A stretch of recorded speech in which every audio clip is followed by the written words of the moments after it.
Assalamualaikum warahmatullahi wabarakatuh. Berjumpa kembali pada video mata pelajaran sejarah Indonesia kelas 12 semester 2. Pada video kali ini kita akan membahas mengenai peranan Indonesia dalam perdamaian dunia.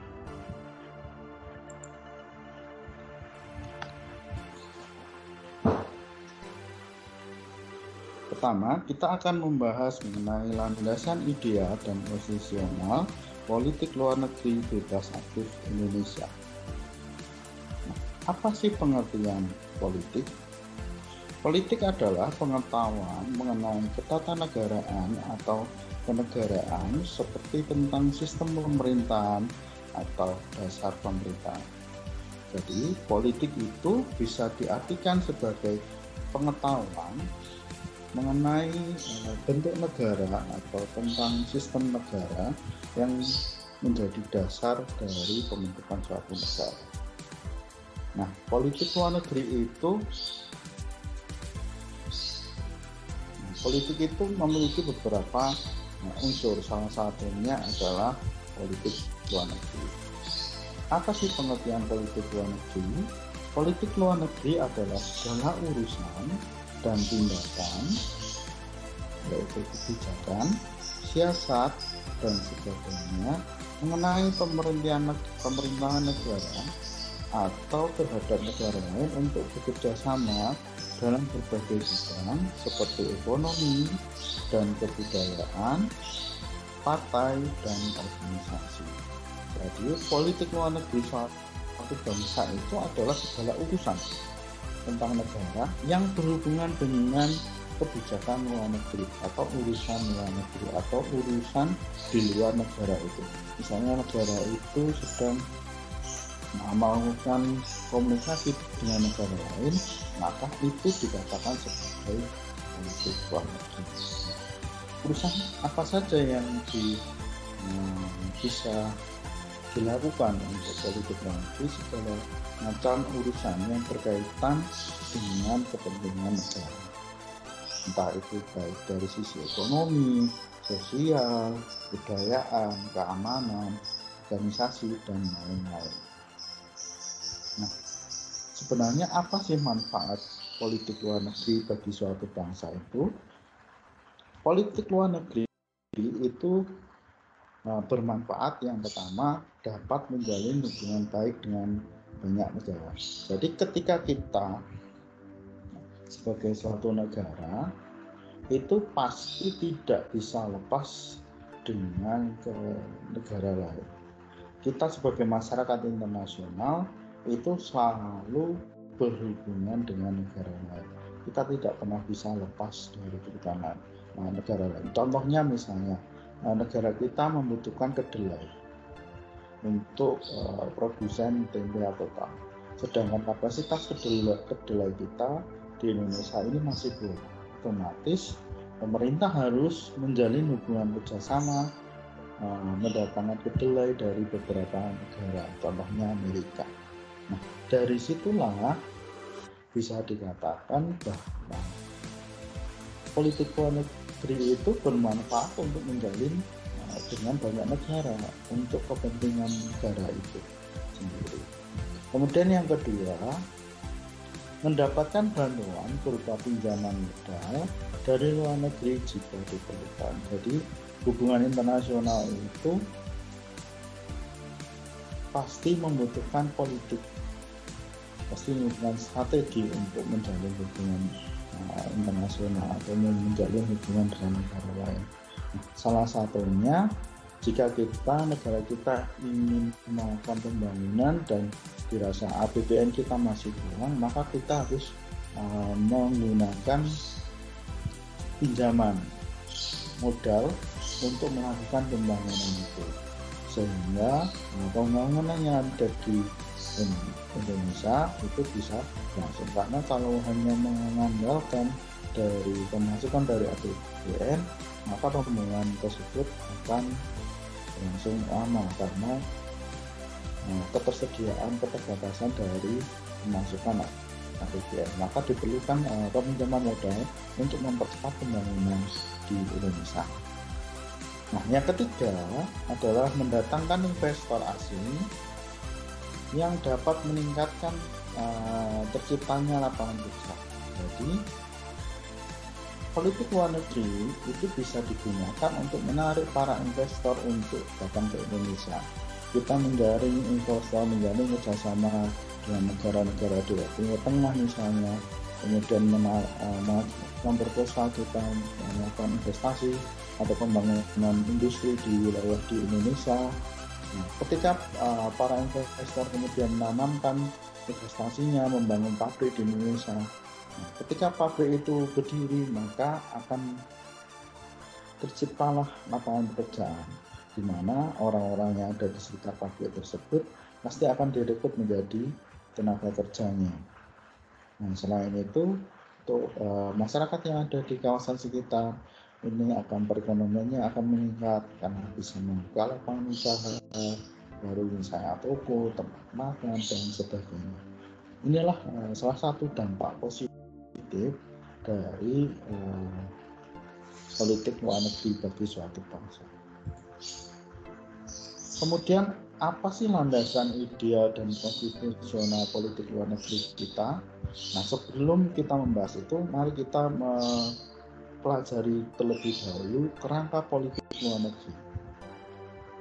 Politik luar negeri itu adalah suatu kebijakan, sikap, dan langkah-langkah yang dilakukan oleh suatu negara dalam melakukan hubungan luar negeri dengan negara lain, baik dengan organisasi internasional, subjek hukum internasional lainnya, dengan tujuan mencapai kepentingan negara yang melakukan politik luar negeri tersebut. Jadi, politik luar negeri itu adalah kebijakan, sikap, atau langkah-langkah respon terhadap suatu negara jika negara tersebut harus berhubungan dengan negara lain, ataupun organisasi internasional, ataupun subjek hukum internasional lainnya untuk kepentingan negara. Jadi politik luar negeri itu ya strategi negara untuk berhubungan dengan dunia internasional agar tujuan nasional tercapai. Jadi semua kepentingan atau semua tujuan dari pelaksanaan politik luar negeri itu harus didasarkan atas kepentingan negara. Kita melakukan politik luar negeri itu atas dasar kepentingan negara kita.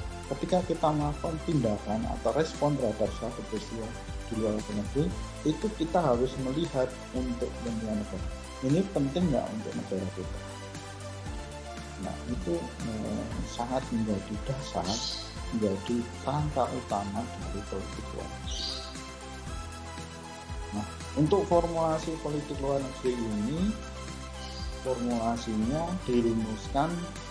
Pertama, ditetapkan dulu tujuan yang ingin dicapai, kemudian kemampuan negara tersebut, kemudian elit-elit politiknya atau orang-orang yang akan berkecimpung dalam politik luar negeri tersebut, kemudian kondisi sebuah negara, hubungan dengan negara lain, kemudian serangkaian sikap yang akan dilakukan dan lain-lain. Ini adalah formulasi politik luar negeri. Jadi hal-hal yang berkaitan atau tema yang berkaitan dengan politik luar negeri. Kemudian bagaimana proses politik luar negeri tersebut? Proses politik luar negeri dapat meliputi pengumpulan atau perumusan tujuan yang hendak dicapai dengan melaksanakan politik luar negeri, identifikasi kemampuan dan situasi kondisi dunia internasional maupun nasional, pemutusan sebuah kebijakan, melaksanakan rumus kebijakan dalam politik luar negeri, dan evaluasi. Nah, kita masuk pada landasan ideal dan landasan konstitusional politik luar negeri bebas aktif. Pertama, kita akan membahas mengenai landasan ideal politik luar negeri Indonesia. Landasan ideal politik luar negeri Indonesia adalah Pancasila. Mengapa Pancasila? Karena Pancasila mengandung nilai-nilai yang menjadi pedoman bagi pelaksanaan kehidupan bangsa yang ideal dan salah satu faktor objektif yang mempengaruhi politik luar negeri. Nah, hal ini sesuai dengan garis tujuan landasan politik luar negeri yang dicetuskan oleh Muhammad Hatta. Yang pertama, garis besar tujuan landasan politik luar negeri Indonesia harus mempertahankan kemerdekaan Indonesia dan menjaga keselamatan bangsa. Yang kedua, memperoleh barang-barang dari luar negeri untuk memperbesar kemakmuran rakyat jika barang itu tidak atau belum dapat dihasilkan secara mandiri di dalam negeri. Yang ketiga, meningkatkan perdamaian internasional karena hanya dalam keadaan damai Indonesia dapat melaksanakan pembangunan. Yang keempat, meningkatkan persaudaraan segala bangsa sebagai cita-cita yang tersimbol dalam Pancasila sebagai dasar negara dan falsafah bangsa negara. Jadi secara khusus tujuan landasan politik luar negeri Indonesia itu pertama untuk mempertahankan Indonesia. Yang kedua, untuk kepentingan atau kemakmuran rakyat Indonesia. Yang ketiga, untuk menciptakan perdamaian internasional maupun nasional. Yang keempat, untuk meningkatkan persaudaraan dan persatuan. Itu sebenarnya landasan tujuan landasan politik luar negeri ini. Nah, kita akan masuk pada landasan konstitusional politik luar negeri Indonesia. Kalau tadi landasan ideal, sekarang kita akan membahas landasan konstitusional politik luar negeri Indonesia. Pertama, landasan konstitusionalnya adalah pembukaan Undang-Undang Dasar tahun 1945 alinea pertama, yaitu bahwa sesungguhnya kemerdekaan itu ialah hak segala bangsa dan oleh sebab itu maka penjajahan di atas dunia harus dihapuskan karena tidak sesuai dengan pri kemanusiaan dan pri keadilan. Dan alinea keempat yaitu dan ikut serta ketertiban dunia yang berdasarkan kemerdekaan, perdamaian abadi, dan keadilan sosial. Itu adalah landasan konstitusional kita, yaitu alinea pertama dan alinea keempat. Nah, apa tujuan politik luar negeri bangsa Indonesia? Nah, tujuan politik bangsa Indonesia ini tercantum pada alinea keempat. Kalau tadi landasan konstitusionalnya alinea pertama dan keempat, kalau tujuan politik luar negeri Indonesia tertuang pada alinea keempat, yaitu melindungi segenap bangsa Indonesia dan seluruh tumpah darah Indonesia dan untuk memajukan kesejahteraan umum, mencerdaskan kehidupan bangsa, dan ikut melaksanakan ketertiban dunia yang berdasarkan perdamaian abadi dan keadilan sosial. Itu adalah tujuan politik luar negeri Indonesia. Nah, landasan operasional politik luar negeri bebas aktif.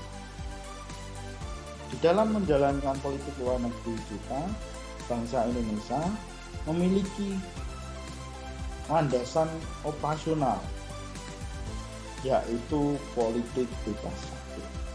Apa itu politik bebas aktif? Politik bebas aktif itu terdiri dari dua kata, bebas dan aktif. Bebas artinya adalah bebas menentukan sikap atas permasalahan-permasalahan internasional dan terlepas dari pengaruh blok timur maupun blok barat dan seluruh paham-paham yang ada di dunia. Jadi dalam arti ini bebas adalah bangsa Indonesia ini memiliki sikap yang bebas tanpa harus dipengaruhi, tanpa harus didoktrin oleh negara manapun ketika mengambil sikap atas permasalahan internasional. Bangsa Indonesia terlepas dari pengaruh atau kelompok-kelompok di dunia internasional. Yang kedua, aktif. Artinya selalu berperan aktif dalam membina perdamaian dunia internasional. Di dalam hal ini, Indonesia dalam menjalankan politik luar negerinya selalu senantiasa aktif ikut serta dalam menciptakan perdamaian di seluruh dunia. Jika terjadi konflik di dalam suatu masyarakat dunia, Indonesia harus aktif langsung ikut serta dalam mengupayakan perdamaian internasional tersebut. Contoh kasus banyak sekali, antara lain konflik antara Israel dan Palestina, kemudian konflik di Lebanon. Indonesia turut aktif dalam mengupayakan perdamaian dunia. Nah, bagaimana perkembangan landasan operasional politik luar negeri kita? Apakah sejak awal kemerdekaan hingga masa reformasi saat ini politik luar negeri kita mengalami perubahan? Jawabannya adalah iya. Jadi landasan operasional politik luar negeri kita itu dari masa ke masa mengalami perubahan tergantung pada situasi dan kebijakan dari presiden. Kita akan bahas satu persatu. Dari awal, landasan operasional politik luar negeri pada awal kemerdekaan ini tertuang pada maklumat politik pemerintah tanggal 1 November 1945 yang berisi politik luar negeri Indonesia adalah politik damai dan hidup berdampingan secara damai, tidak mencampuri urusan dalam negeri negara lain, melakukan politik bertetangga yang baik, dan bekerjasama dengan semua negara di bidang ekonomi, politik, dan lain-lain, selalu mengacu pada piagam PBB dalam melakukan hubungan dengan negara lain.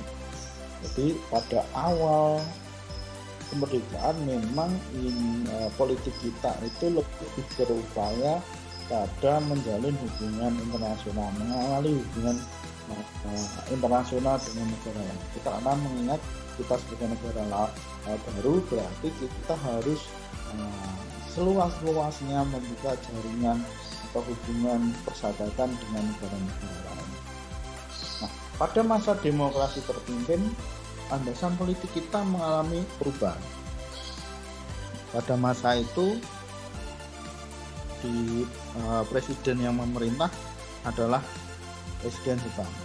Tentu saja seluruh kebijakan politik luar negeri Indonesia harus sesuai dengan arahan dan kebijakan dari Presiden Soekarno.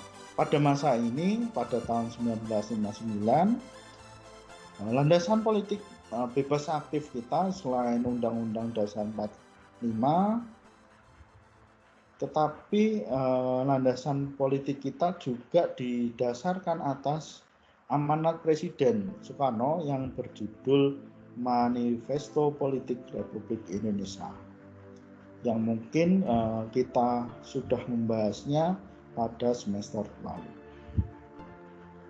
Pada tahun 1960, pandangan politik luar negeri Indonesia ditambah dari pidato Presiden Soekarno yang berjudul Jalan Revolusi Kita, dengan melaksanakan manipolitik dalam negeri dan luar negeri. Nah, pada masa Orde Baru, landasan politik kita juga mengalami perubahan 3 kali. Yang pertama pada tahun 1966, landasan operasional kita ditetapkan oleh ketetapan MPR nomor 7 garis miring MPRS garis miring 1966 dan ketetapan MPR tahun 1972 mengenai politik luar negeri Indonesia untuk kepentingan ekonomi. Pada tahun 1966 ini, ketetapan MPR ini diupayakan landasan operasional politik kita adalah memulihkan hubungan internasional dan mengupayakan kembali politik bebas aktif. Karena pada masa demokrasi terpimpin kita tahu hubungan internasional kita sempat memburuk, terutama dengan negara tetangga Malaysia dengan keluarnya anggota PBB. Maka pada tahun 1966 kita kembali merekonsiliasi hubungan dengan Malaysia, kemudian masuk kembali menjadi anggota PBB. Kemudian pada tahun 1972 ini landasan politik kita lebih mengarah pada pembangunan ekonomi. Dalam hal ini upayanya adalah untuk menarik para investor untuk mendatangkan modal asing untuk kepentingan pembangunan ekonomi Indonesia yang pada waktu itu mengalami permasalahan yang cukup berat setelah peristiwa tahun 1966. Kemudian pada tahun 1978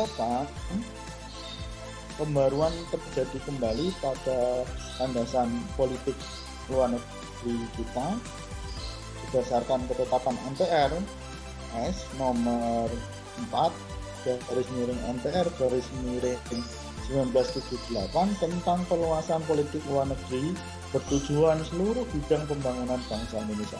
Jadi seluruh politik luar negeri kita ditujukan untuk pembangunan bangsa Indonesia.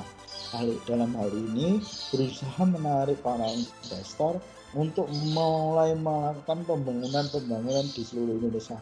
Contohnya ada pembangunan dam, pembangunan waduk yang investornya dari Jepang ada.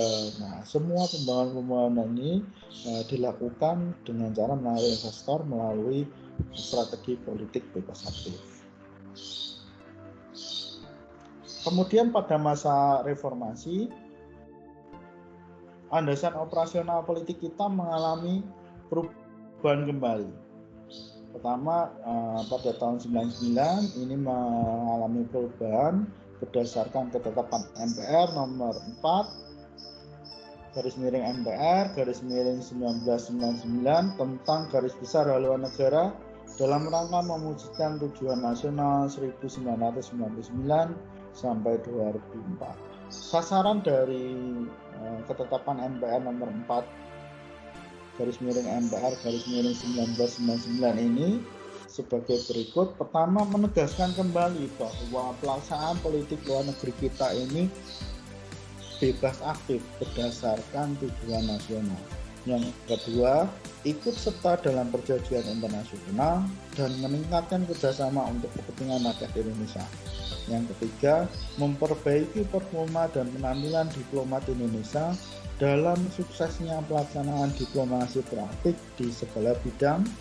Yang keempat, meningkatkan kualitas diplomasi dalam rangka menciptakan pemulihan ekonomi yang cepat melalui intensifikasi kerjasama regional dan internasional. Demikian video pembelajaran tentang landasan politik luar negeri Indonesia. Apabila ada kesalahan saya mohon maaf. Assalamualaikum warahmatullahi wabarakatuh.